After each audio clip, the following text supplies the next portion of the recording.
안녕하십니까. 기사포스트 강사 권호석입니다. 자, 지금까지 알고리즘 초급 유형의 문제들을 가지고 설명을 드렸습니다. 자, 초급 유형의 문제를 여러분들이 일단 이해를 하셔야 되고요. 자, 여기서 기사 기출문제, 산업기사 기출문제를 나누어서 그렇게 진행을 하도록 하겠습니다. 자, 지금부터 설명드리는 문제들이 앞으로 출제될 가능성이 아주 높은 그런 문제들입니다. 그래서 여러분들이 매회 강의를 집중해서 잘 들으셔야 되고요. 반드시 여러분도 완벽하게 이해를 하고 지나가셔야겠습니다. 자, 이번 시간에 기사 기출 문제 말씀을 드릴 건데요. 피보나치 수열을 말씀을 드리겠습니다. 자, 문제 발생, 문제 분석 이렇게 해서 설명을 좀 나눠서 말씀을 드릴게요. 문제를 보시면은 1 더하기 1 더하기 2 더하기 3 더하기 5 8, 13. 자, 이런 식으로 숫자가 나열이 되어 있고요. 자, 이것을 피보나치 수열이다. 그렇게 지금 설명을 하고 있습니다. 자, 10번째 항까지의 합을 구하라. 그렇게 문제가 나왔는데요. 자, 그러면 이제 피보나치 수열이 어떤 특징을 가지고 있는지 여러분들이 찾을 수 있어야겠죠. 한번 보도록 하겠습니다. 자, 첫 번째 항과 두 번째 항의 차이를 한번 보도록 하죠. 얼마예요? 0이죠.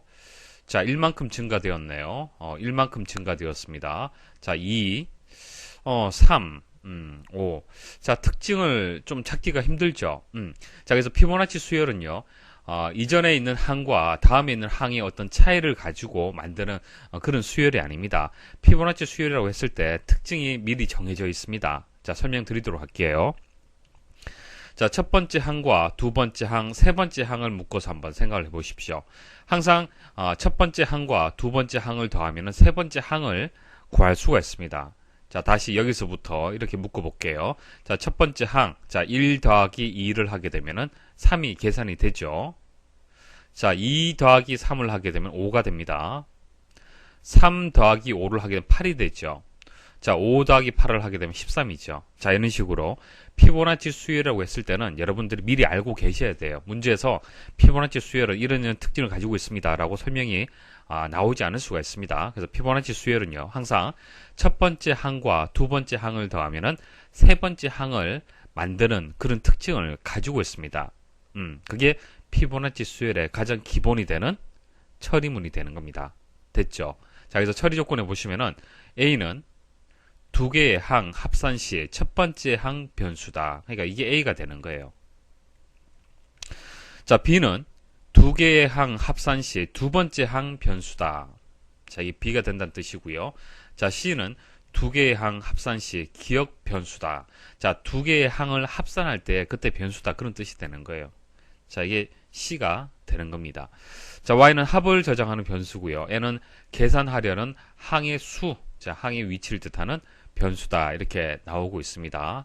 자, 그럼 이 변수를 가지고 이제 어떤 처리물을 만들 수 있어야겠죠. 자, 조금 전 말씀드렸다시피, 자, C, 세 번째 항을 뜻하는 C는 첫 번째 항과 두 번째 항을 더하면 구할 수 있다. 이렇게 말씀을 드렸어요.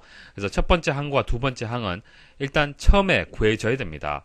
왜냐하면 세 번째 항은 첫 번째 항과 두 번째 항의 값에 따라서 결정이 되기 때문에 첫 번째 항과 두 번째 항은 일단 초기화를 하고, 그러니까 1이란 값을 일단 A, B에다가 초기화를 하고 일단 시작을 해줘야만 세 번째 항인 2라는 값을 구할 수가 있어요. 그래야만 그 다음부터 또 계산이 되는 겁니다. 따라서 A와 B는 1로 일단 초기화가 돼야 됩니다. 자, A는 1, 자, B는 1, 이런 식으로 초기화가 일단 필요해요. 자, A하고 B만 일단 초기화가 되면 C는 A, B 값을 이용을 해서 구할 수가 있잖아요. 그죠? 자, 그렇게 일단 생각을 하셔야 되고요. 자, 그 다음 합계를 구할 때는 어떻게 될까요? 합을 구할 때 어떻게 될까요? 일단 첫 번째 항과 두 번째 항은 초기화가 된다고 말씀을 드렸죠. 그럼 두 번째 항까지 합은 얼마예요? 2가 되죠. 자, 그래서 여기에서 y도 일단 2로 초기화를 할 필요성이 있습니다. 자, 두 번째 항까지 일단 각각의 항값을 정해주고 두 번째 항까지 합계를 이렇게 초기화를 시켜줘야 됩니다. 자, 그 다음 y의 처리문은 어떻게 만들어질까요? 자, 이게 뭡니까? 2라는 값을 더해주면은 다음에 y 값을 구할 수가 있죠. 자, 이 2라는 값은요, A, B, C, 자, C가 되는 거예요. 그래서 C를 y 값에다가 계속 누적을 해주면 되는 겁니다. 자, 다음에는 이게 또 다음에 C 값이 되겠죠. 이렇게 묶어지면은 이게 또 C 값이 되고요. 자, 이 C 값을 또 더해주면은 Y 값을 구할 수가 있고, 또 다음에는 이게 이렇게 묶어져서 5가 이제 C가 되는 겁니다. 이런 식으로 해서, 그때그때 반복하면서 만들어지는 C 값을, 현재 초기값인 2에다가 계속 더해주면은 Y 값을 구할 수가 있습니다. 자, 그리고 n은 n 플러스 1, n 항의 위치는 첫 번째는 두 번째 위치로 해서 시작이 되겠죠. 두 번째 항까지 초기화를 하기 때문에 그 다음 3이 될 거고요. 4, 5 해서 10번째까지 해서 1씩 증가가 돼야 될 겁니다. 자, A는 B가 되고 B는 C가 된다. 자, 이게 무슨 뜻인지 설명을 드려볼게요. 자, 지금 C에 대한 처리문은 구했고요.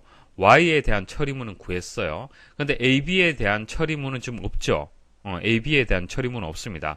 근데 A는 B, B는 C 이렇게 처리문이 만들어지는데, 자, 아래쪽 한번 그림 한번 보십시오. 자, 첫 번째 여기서부터 여기까지 항을 봤을 때는 이게 A, B, C가 되겠죠. 자, 그렇지만은 여기서부터 여기까지를 묶게 되면은 이게 A가 되고 또 2라는 값이 B가 되고 3이라는 값이 C가 되는 거예요. 그러니까 처음에 첫 번째 반복을 할 때는 자, A, B, C 이 값들이 어떻게 바뀌냐면은 그 다음 반복할 때는 B는 A가 되어야 되고요. C는 B가 되어줘야 되는 겁니다. 이렇게 해서 A, B 값을 구해줘야만 C는 A 더하기 B에 의해서 C는 결정이 되는 거잖아요. 결국 A, B만 구해주면은 C는 이 처리문에서 쉽게 구해지는 겁니다. 그래서 A는 B, B는 C가 되는 거예요. 자, B 값을 A에다 넣고 C 값을 B에다 넣어라. 이렇게 대입을 하라라는 그런 의미가 되는 겁니다. 그래서 다음에는 A하고 B 값을 구할 때는 B, C의 값을 대입을 해줘서 A, B 값을 구해준다는 거 추가로 여러분들 이해를 하셔야겠습니다. 자, 순서도 한번 보도록 하죠. 자, 위쪽에 보시면은 이제 초기화되는 부분이 있죠. 자, 이게 입력 단계가 될 거고요.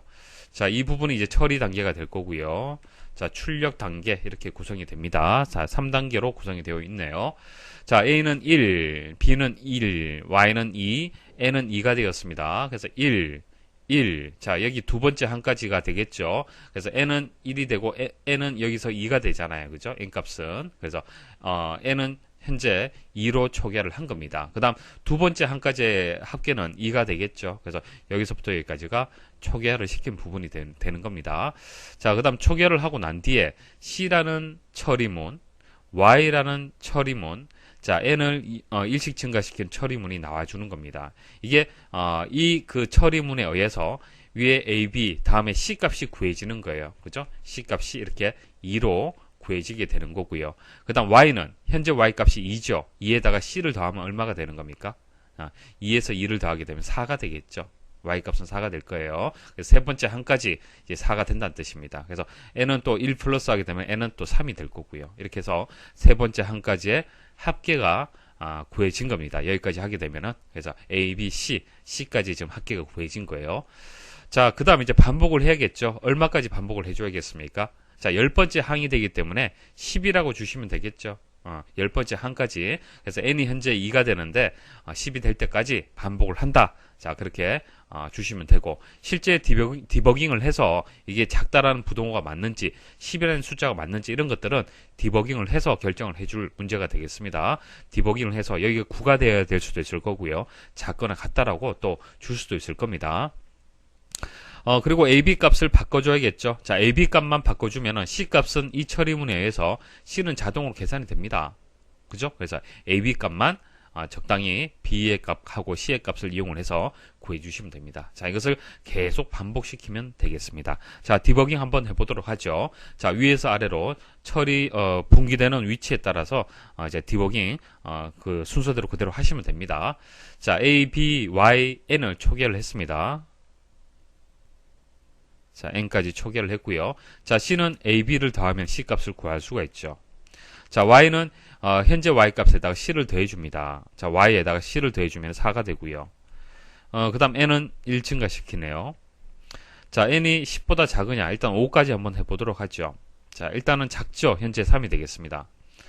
yes, 아래쪽으로 분기가 되네요. a에다가 b 값을 대입을 하라. 자, a에다가 b 값을 이렇게 대입을 합니다. 자, B에다가 C 값을 대입을 하라. 이렇게 대입을 합니다. 자, 반복을 합니다. 자, C를 구해줍니다. A하고 B를 더해주면 C는 3이 되고요. 자, Y는 현재 Y 값에다가 C 값을 더해주면 되겠죠. 7이 되었습니다. 자, 조건 판단하면 N 값이 현재 3이 되기 때문에 Yes가 되겠죠. 자, N 값은 1 증가되어 4가 되었죠. 여기서. 자, 4가 되고요. 4가 되기 때문에 Yes로 분기가 됩니다. 자, A에다가 B 값을 대입을 하고요. 자, C 값을 또 이렇게, 자, 3이 되기 때문에 이렇게 3을 대입을 합니다. 자, 여기까지 말씀을 드린 거고요. 자, C는 AB 더해서 5가 되고요. 자, Y는 Y 플러스 2. 자, 현재 Y 값이 7이 되고, Y 플러스 C. 자, C를 더하게 되면 12가 되겠네요.